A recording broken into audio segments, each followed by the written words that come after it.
In the city of Atlanta, where luxury cars lined the streets and fortunes were made overnight, lived a young woman named Sophia Blake, the only daughter of real estate mogul, Mr. Charles Blake.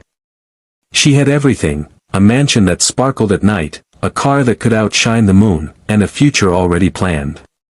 But sometimes, having everything can still leave your heart empty. Steady narration. It was on a humid Friday afternoon when her car broke down near an old auto shop downtown. She was frustrated: no signal, no driver nearby. That's when he appeared. Ethan Cole, a young mechanic in his mid-20s, with grease on his hands and kindness in his eyes. "Need some help, ma'am?" he asked, wiping his hands on a rag. Sophia hesitated. His shirt was torn at the sleeve, his face a little sweaty, but his voice, it was calm. Confident. "My car just died," she sighed. Ethan smiled. "Don't worry. She's just tired, like most of us on a Friday." In minutes, he diagnosed the problem, fixed it, and even taught her how to prevent it next time.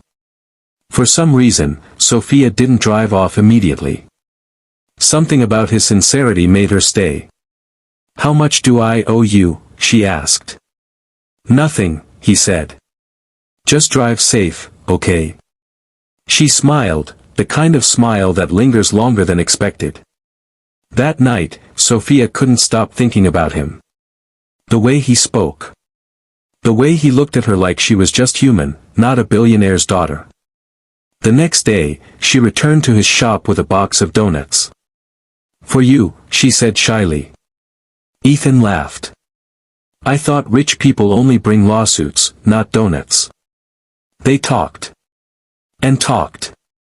Days turned into weeks. A friendship bloomed between two worlds that weren't supposed to meet. Ethan taught Sophia how to fix an engine, change a tire, even how to drive stick. Sophia, in return, brought laughter into his world, lunch breaks with silly jokes, playlists full of country love songs, and stories about dreams bigger than money. But as love started to grow, so did the distance from the life she once knew. Her father noticed the change. "You've been out a lot lately," Charles Blake said one night. "Where have you been going, Sophia?" "Just, around." "With a friend," she replied. "A friend?" He raised a brow. "What kind of friend?" Silence. "A mechanic," she finally whispered. His face turned cold. "A mechanic? Sophia, you're a Blake. You don't belong in a garage." "But he's kind, Dad. He's hardworking. You'd like him if you met him." "Enough," her father snapped. "You will end this foolishness immediately." But Sophia didn't stop seeing Ethan. Love doesn't listen to social class. They met secretly, at the park, near the bridge, or sometimes in the quiet corner of his shop after hours. For Ethan, every moment with her felt unreal. He'd fix cars all day just to see her smile for 10 minutes at night. One evening, as thunder rolled across the sky, Sophia arrived soaked in rain. "My dad found out," she whispered. "He's furious. He threatened to close your shop." Ethan sighed, wiping her tears gently. "Sophia. I don't care about money or shops. I care about you." "Then what do we do?" she asked. "We fight," he said softly. "For what's real." But the fight didn't go as planned. The next morning, Charles Blake's lawyers arrived with eviction papers. Ethan's shop, gone. His business, shut down overnight. Sophia begged her father to stop. "If you love me," she cried, "let me choose who I love." "I built this family with power and status," Charles said. "Not sentiment." "Then maybe you built the wrong kind of life," she whispered, before walking away in tears. Weeks passed. Sophia's calls went unanswered. Ethan had left the city, starting over in a small town garage miles away.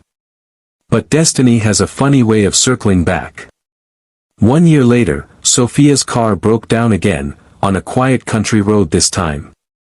As she stepped out, frustrated, she heard a familiar voice behind her. "You again." She turned, and there he was. Ethan.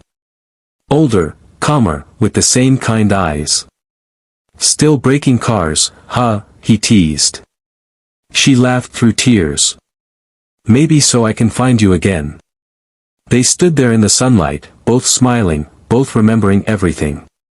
This time, there were no secrets. No fear. No father to stop her. She had finally made her choice. "You still love fixing things?" she asked softly. "Only if it's worth fixing," he smiled. "Then fix this," she said, placing his hand over her heart. "Sometimes love doesn't need a mansion or a fortune. Sometimes it just